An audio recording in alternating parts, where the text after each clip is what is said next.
তুমি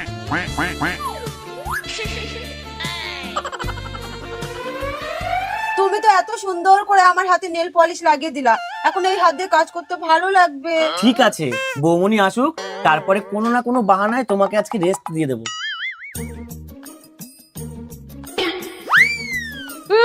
যত সব আদিক্ষেতা দেখলে একবার গা জ্বলে যায়। এই যে জোড়া পায়রা, সুতো দুটো হাতে বেঁধে নিন। এই সুতো বাঁধলে কি হয়? সব ভূত প্রেত আর পেতনির হাত থেকে বাঁচা যায়। ও, তাহলে তো এটা পড়তেই হবে। না, আমি পরবো না।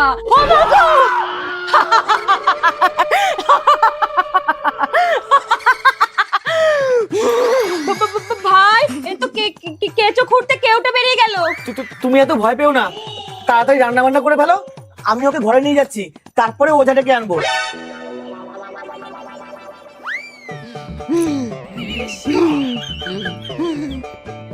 বসো। উফ, তুমি তো দারুণ অ্যাক্টিং করো গো। যাকগে, তুমি রেস্ট নাও, আমি বাজার থেকে ঘুরে আসছি। এ কি, মানি ব্যাগে এতগুলো টাকা ছিল, কোথায় গেল? কি গো? এই দেখো, এখন অ্যাক্টিং এর মধ্যেই আছে। কি গো?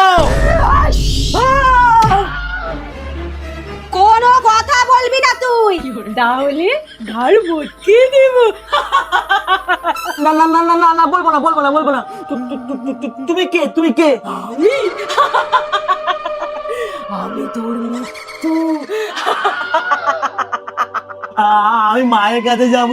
ঠিক আছে, যা, কিন্তু কোনোদিন যদি বউয়ের কাছে টাকা পয়সার কথা জিজ্ঞাসা করেছিস তাহলে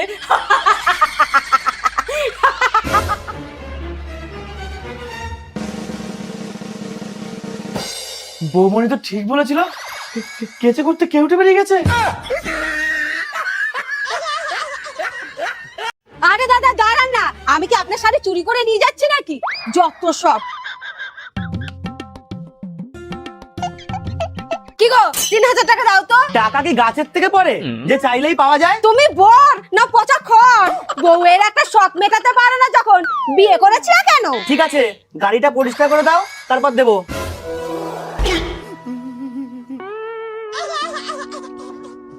দিদি, আমার টাকাটা। এই দাঁড়ান তো, আপনারই তো টাকার ব্যবস্থা করছি। দিদি, দিদি, তুই কালকে যে লটারির টিকিটটা কাটলি না, হ্যাঁ, ওইটাতে পুরস্কার হয়েছে। ব্যাস, এতদিন ধরে এই দিনটারই তো অপেক্ষায় ছিলাম যে আমি কবে কোটিপতি হব। দিন রাত এই লোকটার থেকে ভিক্ষা চেয়ে চেয়ে আমি একটা সভ্য ভিখারি হয়ে গেছিলাম, কিন্তু আর না, আমি এখন এই কত টাকা পেয়েছি? 1 কোটি। 1 কোটি টাকার মালিক। দিদি, এই শাড়িগুলো বেশ ভালো। হ্যাঁ হ্যাঁ, সব দিয়ে যান। আরে বেশি অহংকার করা ভালো না, আমার কথা শোন। তাহলে তোমার আর 3000 টাকার দরকার নেই। আরে রাখো তোমার 3000 টাকা। 1 কোটি টাকা কখনো চোখে দেখেছো? জানো একের পেছনে কটা শূন্য হয়? তুমি জানো? আমি শিখে নেব। আরে তোকে আর শিখতে হবে না, তুই লটারিতে 1200 টাকা পেয়েছিস। এই নে।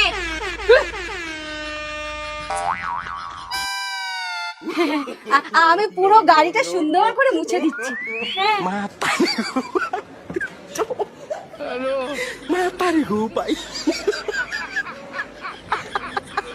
আরে স্যার, এখন আমার ছুটি লাগবে না, পকেটে টাকা কম আছে। আরে ধুর, বাসটা দিল মনে হয় বড় করে। কি হলো, তুমি আমার মুখ ফুলিয়ে আছো কেন? কিছু হয়নি। তার মানে অনেক কিছু হয়েছে। ছুটির কথা শুনে ফেলেছো না? বলছি কি, অনেক দিন তো হলো কোথাও ঘুরতে যায় না, চলো না কোনো ঠান্ডা জায়গা থেকে ঘুরে আসি। ঠান্ডা জায়গায় ঘুরতে যাবে? পকেটে ঠান্ডা জল কিনে খাবার টাকা নেই। তুমি যাবা না তো? শুধু একবার বলো তুমি যাবা না। ঠিক আছে, যাবো, কিন্তু আমার কাছে পয়সা কম আছে। সবচেয়ে কাছের ঠান্ডা জায়গায় যেতে হবে, তাও যদি বৌমনির থেকে পারমিশন নিতে পারো তাহলে। আমি রাজি। বৌমনি রাজি হবে না, আর আমাকে যেতেও হবে না। হ্যাঁ দিদি, বল, একটা ভিডিও বানাবি? কি ভিডিও? আমি ওইখান থেকে তোকে প্রশ্ন করব, তুই শুধু এইখান থেকে বলবি হ্যাঁ হ্যাঁ তাড়াতাড়ি আসবি। ঠিক আছে। কি গো, রেডি তো? আমি তো রেডি, কিন্তু মনে আছে তো বৌমনি? হ্যাঁ হ্যাঁ, দিদি তো আমাকে বললো তোরা অনেকদিন কোথাও যাস না, যা ঘুরে আয়, দেখবা। হ্যাঁ দিদি, আমরা তাহলে আসি। হ্যাঁ হ্যাঁ যা, তাড়াতাড়ি আসবি। ধুর, কি বুদ্ধি রে, ঠিক পটিয়ে নিয়েছে। না, প্ল্যান বি কাজে লাগাতে হবে। ওঠো।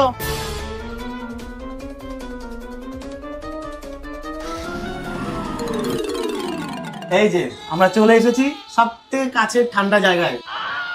এইবার খুশি তো?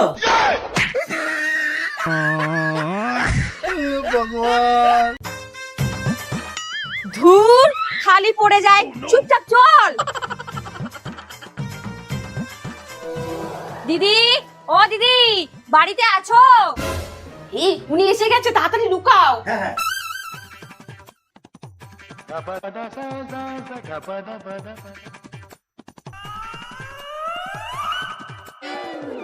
আসো আসো, ঘরেই আছি। ও, তা তোমরা দেবাদেবী মিলে কি করছো গো? ওই লুডো খেলবো তো, তাই কে কোন রং নেব সেটাই ঠিক করছিলাম। তা আমাকেও তো মাঝে মাঝে লুডো খেলার জন্য ডাকতে পারো, আমিও আম খেতে খেতে লুডো খেলবো। আসলে তোমার দাদা আসার সময় 1 কেজি নিয়ে এসেছিল, তাই খাচ্ছিলাম, শেষ হয়ে গেছে, না হলে দিতাম। না না ঠিক আছে, আমি তো আর তোমার বাড়িতে খেতে আসি না। যাকগে, এই নাও তোমার বাটি। বাটিতে কি এগুলো? আমরা বাপু উচ্চ পরিবারের মানুষ, কখনো খালি বাটি ফেরত দিই না, বুঝেছো? তাই ডাল নিয়ে এসেছি। আর হ্যাঁ, দুধ আনার জন্য আমার থেকে যে বালতিটা নিয়ে এলা সেটা দাও।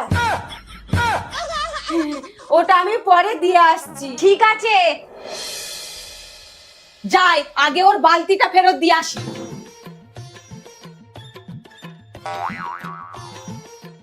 খালি বালতিটা দেবা? দুটো আম দিয়ে দাও। আম দেবে? তুমি বেশি চিন্তা করো না, আমি খালি বালতি দেব না।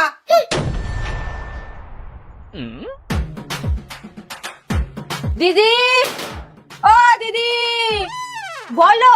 এই নাও তোমার বালতি। আর হ্যাঁ, আমিও উচ্চ বংশের মেয়ে, তাই খালি বালতি দিইনি, বালতি ভর্তি করে জল দিয়েছি।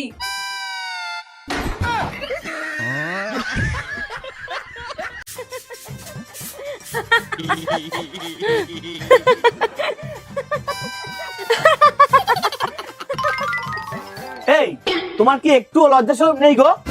একজন সকাল থেকে কাজ করছে আর তুমি এখানে বসে বসে ছাই দিয়ে মাজা দাঁত বের করে হাসছো। একটু হাতে হাতে সাহায্য করলে কি হয়? থাক ভাই, তোমার বউকে কাজ করতে বলো না তো, আমার যতই কষ্ট হোক আমি নিজেই করব। তাই বলে কি ওকে শিখতে হবে না? ঠিক আছে, গড়বড় হলে কিন্তু তুমি বুঝবা। এই যা, আগে ঘরটা মুছে ফেল। আচ্ছা।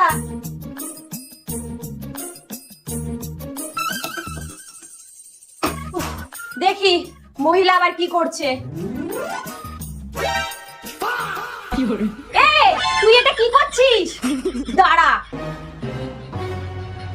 আসো আসো, দেখো আমি কি ওকে এমনি এমনি কাজ করতে দিই না। আরে তুমি কি ঘর মুছতেও জানো না? বালিশ দিয়ে কেউ ঘর মোছে? ওই কাপড়টা খুব নোংরা তো, তাই। পাপা কি পড়ি, ওটা দিয়েই মোছো। আরে বসে বসে মোছো।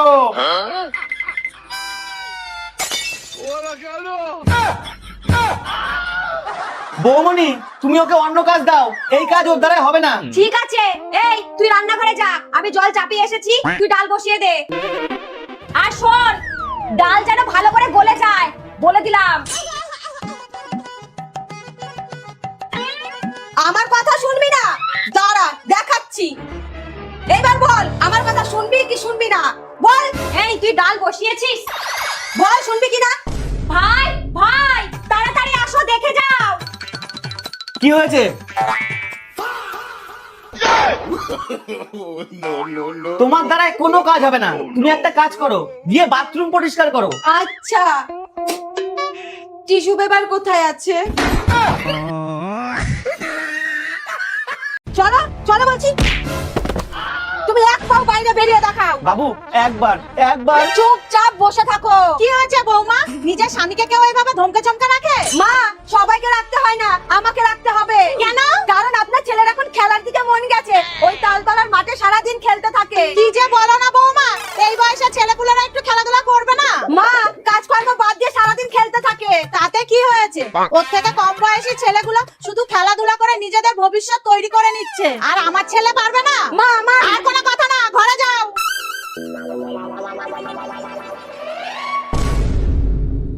বৌমা, বৌমা, কি হয়েছে মা? আমার সোনার চেনটা পাচ্ছি না। মা, সেদিন যদি আমার কথা শুনতেন তাহলে আজকে আপনার চেন আপনার কাছেই থাকতো। মানে চলুন আমার সাথে।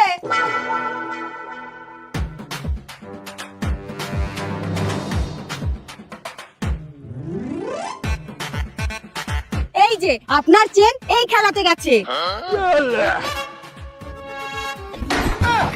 ওরে, তোরা এই খেলা খেলতে আসিস?